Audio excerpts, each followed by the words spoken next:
It was the early 1970s. America was obsessed with horsepower. Every major automaker was locked in a battle that seemed to have only one rule: build a bigger, faster, louder V8 than the competition. Chevrolet had its legendary big blocks. Ford was pushing the mighty 429 Cobra Jet. Chrysler's 426 Hemi had already become the stuff of legends. But hidden in the shadows was a much smaller company with something nobody expected: American Motors Corporation, AMC, a company many people dismissed as an underdog. A company better known for practical family cars than high-performance muscle. Yet inside its engineering department, a different story was unfolding. One that would produce one of the strongest small-block V8s America had ever seen. But what almost nobody knows is that this engine would eventually become so controversial that the very company benefiting from it would quietly distance itself from its existence. Even Jeep, a brand that owed much of its reputation to this powerhouse, seemed eager to let people forget it ever happened. You think you know the AMC 401? Not like this. To understand why the 401 became such an icon and why its story almost disappeared, you have to go back to a time when AMC was fighting for survival. Unlike General Motors or Ford, AMC couldn't afford to build completely new engines every few years. Every dollar mattered. Every casting had to serve multiple purposes. Every engineering decision had enormous consequences. That pressure forced AMC engineers to think differently. Instead of creating massive, heavy, big block engines, they focused on making a compact V8 that could handle unbelievable power without weighing hundreds of extra pounds. The result was a remarkable engine family introduced in 1966. It began with the 290 cubic inch V8 before expanding into the 343, the popular 360, the high-performance 390, and finally, the monster that would sit at the top of the lineup, the 401 cubic inch V8. Although all these engines shared the same basic architecture, the 401 represented the absolute limit of what AMC's thin-wall casting technology could achieve. The numbers alone were impressive. The AMC 401 displaced exactly 401.1 cubic inches, or 6.6 liters. It achieved this using a 4.165-inch bore combined with a 3.68-inch stroke. Those dimensions created an engine that loved to breathe at higher RPM while still delivering tremendous low-end torque. Unlike many competing engines that relied simply on displacement, AMC engineers carefully balanced bore size, stroke length, combustion chamber design, and rotating mass to create an engine that felt surprisingly refined. Compression ratios varied depending on the year, but early high-performance versions ran as high as 0.2 to 1 before emissions regulations forced reductions into the mid-8 range. Factory horsepower ratings initially reached an advertised 330 horsepower at 5,000 revolutions per minute, with an incredible 430 pound-feet of torque, around 3,400 revolutions per minute. But anyone familiar with the muscle car era knows those numbers barely told the whole story. Back then, manufacturers had every reason to underrate their engines. Insurance companies were raising premiums on high-performance cars almost monthly. Government regulators were beginning to scrutinize horsepower claims.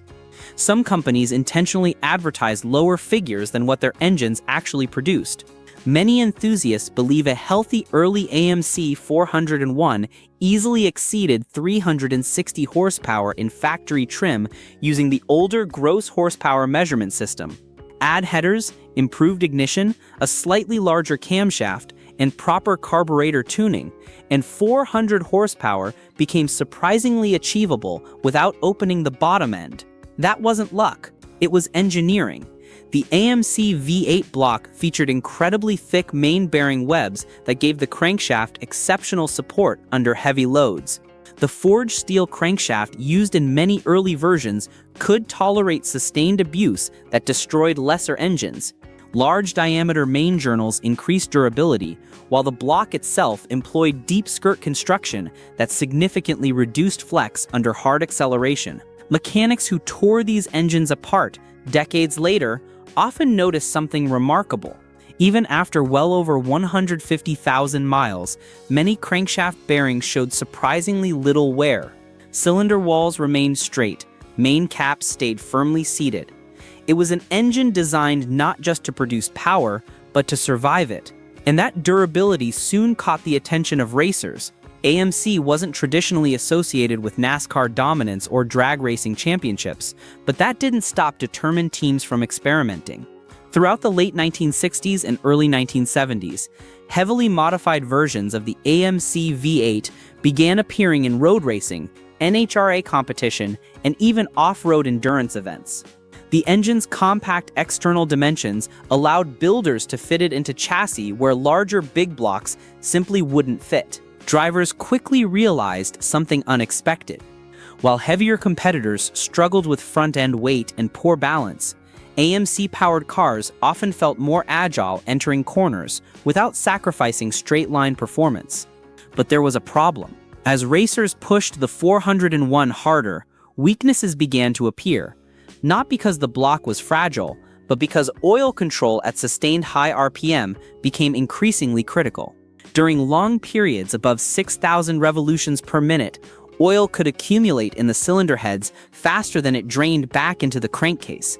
In extreme racing conditions, that sometimes meant the oil pump briefly struggled to maintain stable pressure. The symptoms weren't subtle. Oil pressure needles danced unpredictably. Bearings began showing unusual wear patterns. Tiny metallic flakes appeared inside oil pans after endurance events. One veteran engine builder reportedly described opening a neglected race motor by saying, "It looked like someone had poured glitter into the crankcase."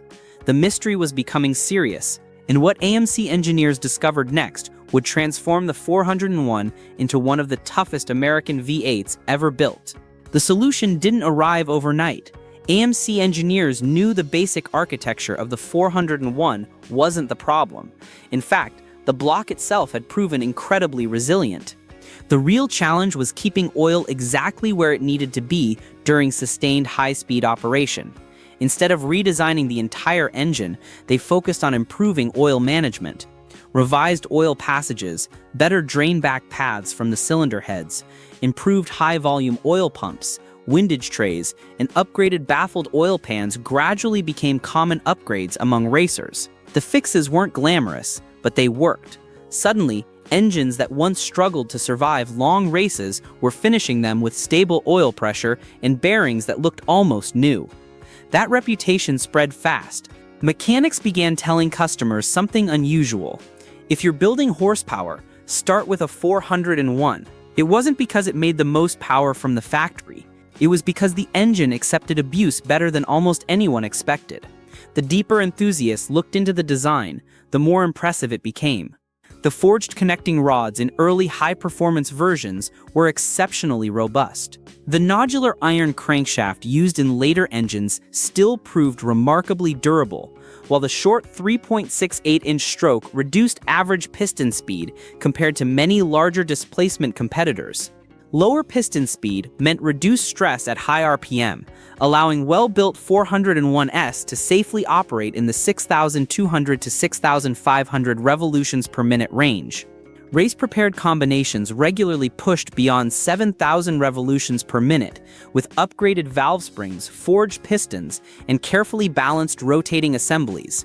Most people assume all muscle car engines were crude chunks of cast iron. The AMC 401 proves otherwise. Cylinder head design played a massive role in the engine's performance. The factory heads used relatively large ports for the era, measuring roughly 2.25 inches on the intake side and featuring combustion chambers that promoted efficient airflow without requiring exotic machining. Factory valve sizes measured approximately 2.025 inches for the intake valves and 1.68 inches for the exhaust. Combined with a 4-barrel carburetor, typically a Motorcraft 4300 in early applications, and a dual-plane intake manifold, the engine delivered impressive torque from just above idle while still pulling strongly toward redline. Torque was always the 401's greatest weapon. Peak torque of around 430 pound-feet arrived near 3,400 revolutions per minute. But more importantly, well over 350 pound-feet was available across much of the operating range. That broad torque curve transformed how vehicles felt on the road. Instead of needing constant downshifts, a 401-equipped car simply surged forward with effortless acceleration. Magazine testers noticed it immediately. Road tests from the early 1970s praised the engine's smooth yet relentless delivery. In a properly tuned 1971 AMC Javelin AMX, equipped with the 401, quarter-mile times in the low 14-second range were common on factory street tires, with trap speeds around 100 miles per hour. Skilled drivers, better traction, and careful tuning occasionally pushed those numbers into the high 13-second range. Remarkable performance for a showroom stock muscle car weighing well over 500 pounds. Then came one of its most famous proving grounds, the Trans Am racing scene. Although AMC's most celebrated Trans Am victories came with the smaller 390, powered cars driven by racers like Mark Donohue, development of the AMC V8 family during those years directly influenced later 401 performance. Lessons learned about cooling, valve-train durability, intake flow, and crankshaft stability all found their way into the larger engine. Every race weekend became a laboratory. Every broken valve spring, cracked rocker arm, or overheated piston taught engineers something new, and then the oil crisis changed everything. Almost overnight, the world that had created engines like the 401 began disappearing. The 1973 oil embargo sent fuel prices soaring. Long lines formed at gas stations across America. Consumers who had once demanded more horsepower suddenly wanted fuel economy. At the same time, increasingly strict federal emissions regulations forced manufacturers to lower compression ratios, retard ignition timing, install exhaust gas recirculation systems, and recalibrate carburetors for cleaner emissions rather than maximum performance. The AMC 401 wasn't immune. Compression ratios dropped, camshaft profiles became milder, horsepower ratings fell dramatically under the newer net horsepower measurement system. By the mid-1970s, published output hovered around 215 horsepower and roughly 320 pound-feet of torque. On paper, it looked as though the mighty 401 had lost over 100 horsepower almost overnight. But appearances were deceiving. Part of that dramatic drop came from switching from gross horsepower ratings, which measured engines without accessories, to far more realistic net ratings that included exhaust systems, alternators, air cleaners, and other production equipment. Even so, emissions tuning undeniably reduced performance. Yet something interesting happened. Owners quickly discovered the engine hadn't forgotten how to make power. Swap in an earlier intake manifold, install a slightly larger hydraulic camshaft, free up the exhaust with long tube headers, recurve the distributor. Suddenly, much of the lost performance returned. The bottom end barely noticed the extra power, it simply kept working. That kind of resilience made another company pay close attention, Jeep.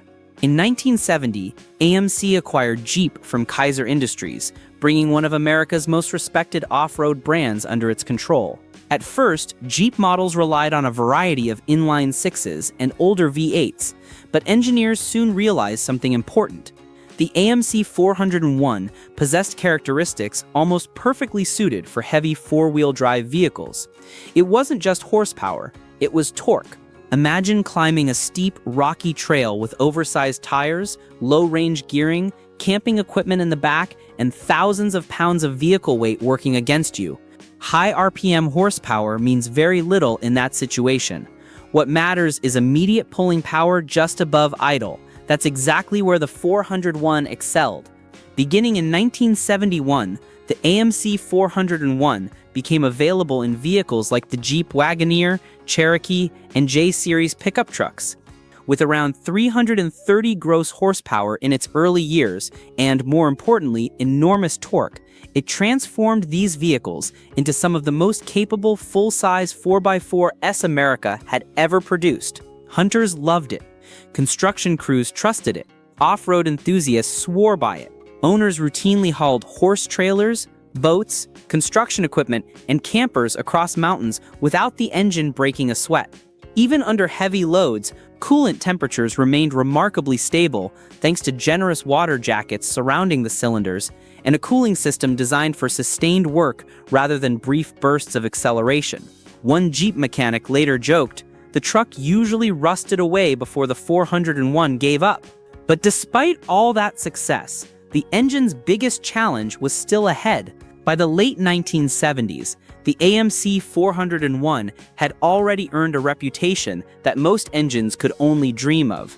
Mechanics respected it, racers trusted it, off-road enthusiasts depended on it, but the automotive industry was changing faster than anyone at AMC could keep up with. The golden age of muscle cars was over.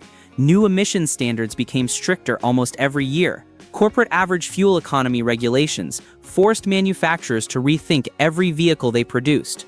Fuel prices remained unpredictable, and insurance companies continued punishing owners of high-performance V8s with sky-high premiums. The era that had created engines like the 401 was disappearing piece by piece. For Jeep, the challenge was even bigger. Their vehicles had built a reputation for unstoppable capability, but customers were beginning to ask different questions. Instead of how much can it tow, they wanted to know how many miles per gallon does it get. That wasn't a question the 6.6-liter V8 could answer very well. The numbers told the story.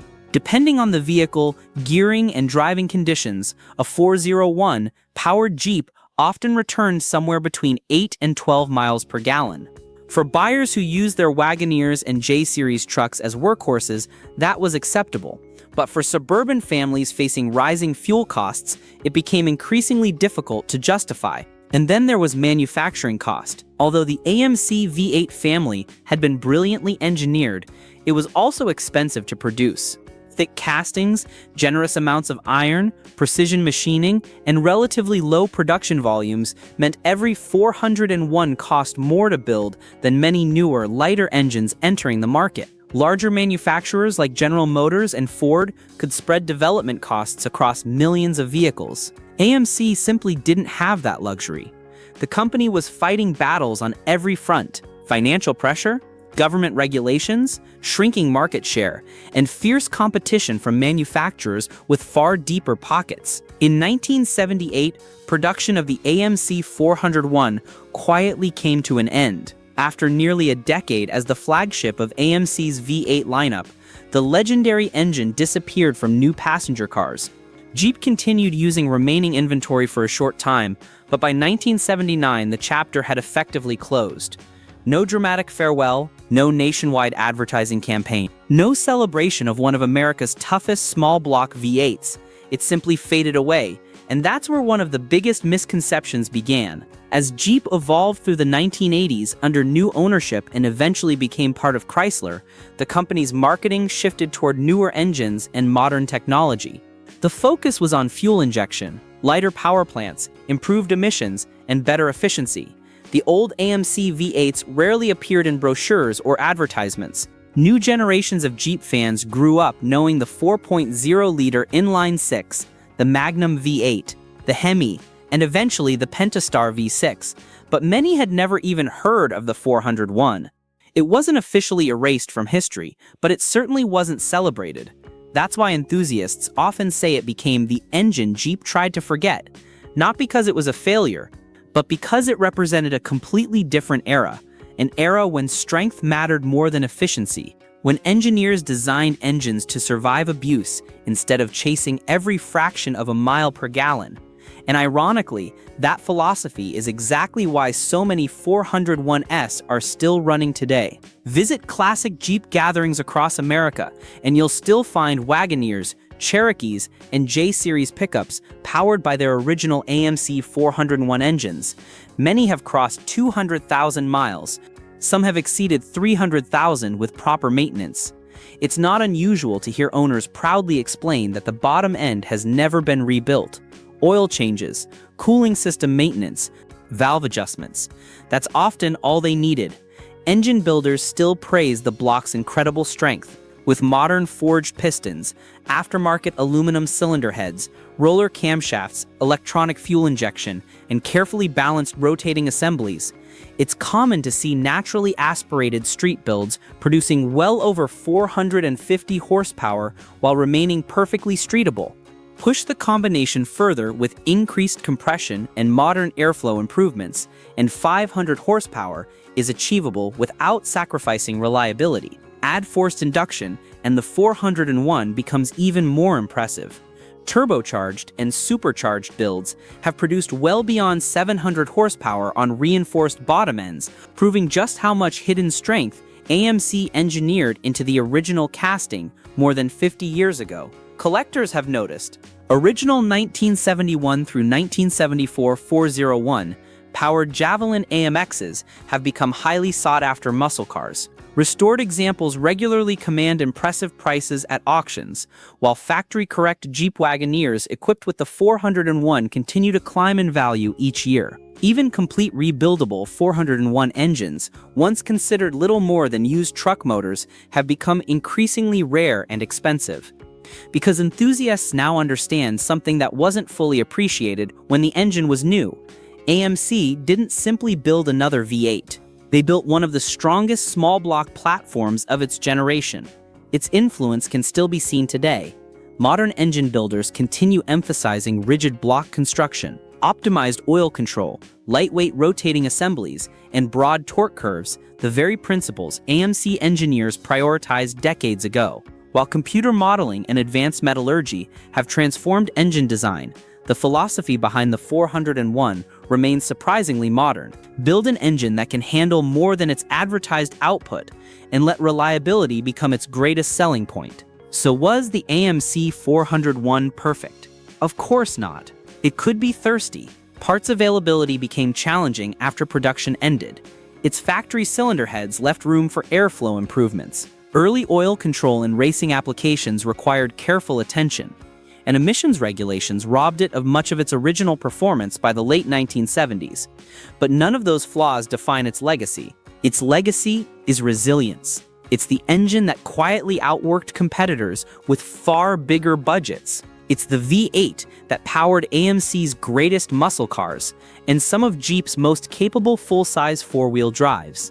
It's the engine that earned respect, not through flashy advertising, but through decades of dependable service.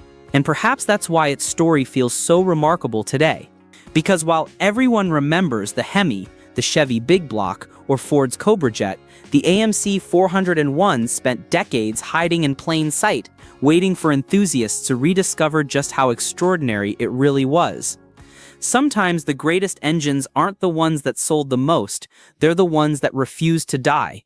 And the AMC 401 may be one of the finest examples America ever built. If there's one lesson this engine leaves behind, it's that true greatness isn't measured only by horsepower figures or sales numbers. It's measured by the trust it earns from the people who depend on it. More than 50 years after its debut, the AMC 401 is still proving that smart engineering, rugged construction, and relentless torque can outlast changing trends and forgotten marketing campaigns. If you enjoyed this deep dive into one of America's most underrated V8s, let me know in the comments which forgotten engine you'd like to see next. And don't forget to subscribe, because there are still countless incredible automotive stories hiding beneath the hood waiting to be told.